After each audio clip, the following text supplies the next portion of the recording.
Hello everyone, I am Hema Sharma, TGT Science, and students, we are discussing the chapter called Soil for class 7. We have already discussed definition of soil, weathering process, the factor affecting the weathering process or soil formation. We have discussed soil profile and we have discussed types of soil. Today we are going to discuss different properties of soil. First property of the soil is percolation of water through the soil. As discussed in earlier classes, we know that the percolation of water, that means passing through of water, is dependent upon the particle size of the soil. Percolation can be defined as the property of the soil by which it allows the flow of water through it. That means if the percolation is good, that it means the water will flow easily, and if the percolation is not good, the water will be held by the soil particles, and it will not allow to pass through it. So the percolation rate is the rate at which water percolates or moves through soil, may vary in different kind of soil. So the percolation rate varies or differs as per the soil. Some soil absorb water while others allow it to flow through them. Here in this picture you can see there are the two kind of soils, and here water is percolating easily, that water is passing through easily, whereas in this picture, in this specific segment, you can see water is not passing through this area. That means the percolation is not that good and percolation rate is less. So percolation rate is dependent upon the particle size, as we have discussed earlier, that the size particle of the sand is bigger. So when they are compactly arranged, what is happening? There are large gaps between the particles of soil, and these large gaps are allowing the water to pass through it. As the soil particle size will decrease or the soil particle will be fine, what will happen? The gap between the soil particles will be less, and the holding of water or absorbing of water will be more, and percolation rate will be less. So wherever the percolation rate is higher, water holding capacity will be less, and wherever the percolation rate is lower, the water holding capacity or absorption capacity will be more. Next is moisture. Moisture is the amount of water which is present in the soil. Even a dry looking soil will have some amount of moisture in it. So clay soil will be having the highest content of moisture. Why the clay soil will be having the highest content of moisture? Because the particle size of clay is less.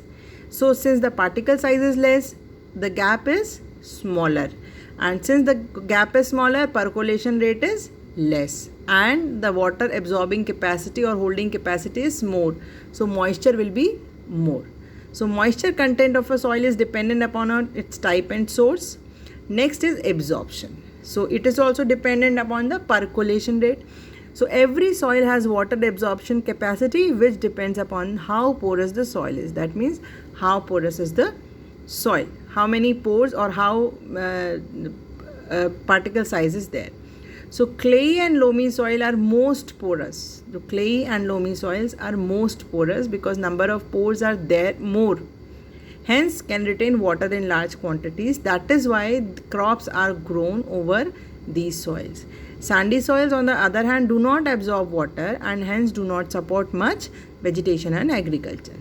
Next is texture. Texture is what? It is the size of particles of the soil. How does it feel? The different kind of soils have different textures. Next is, like, it can be hard, coarse, soft, fine. Now next property is air content. Since soil is made up of particles of different sizes, these particles can be loosely bound or tightly bound. So the air often occupies the space in between these particles. So whenever the particles are bounded or they come together, there are spaces between them, and the air will occupy the space between these particles. This allows life to sustain in the soil, such as microorganisms. As we know that air or oxygen is very much required for the existence of any living organism. So if a soil is well aerated, or if the air content of the soil is high, it will allow the microorganism to sustain in that medium. Now, color of the soil. Different soils have different colors, and why it is so? Because of the presence of minerals and nutrients which are present in the soil. For example, some soils are black in color because of the presence of humus and minerals in them, while some soils you must have observed that are red in color. Why is it so? Because they have large quantities of iron within them. Here in this picture you can see different colors of the soil. pH of the soil. Soil can have different pH, and it depends upon acidic, basic or neutral nature of the soil.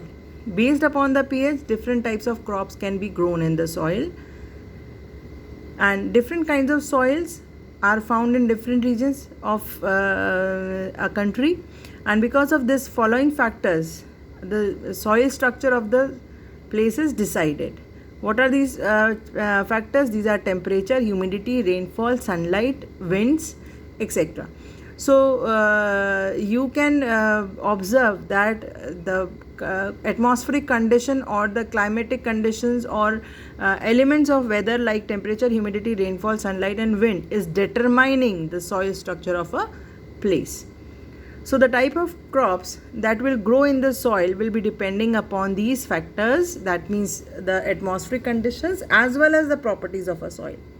So here you can see that sandy soil has crops grown like potato, lettuce, corn, peppers. Clayey soil mein we can grow sprouts, broccoli, kale, beans, cabbage. In loamy soil we can grow apples, carrots, tomatoes and cucumbers.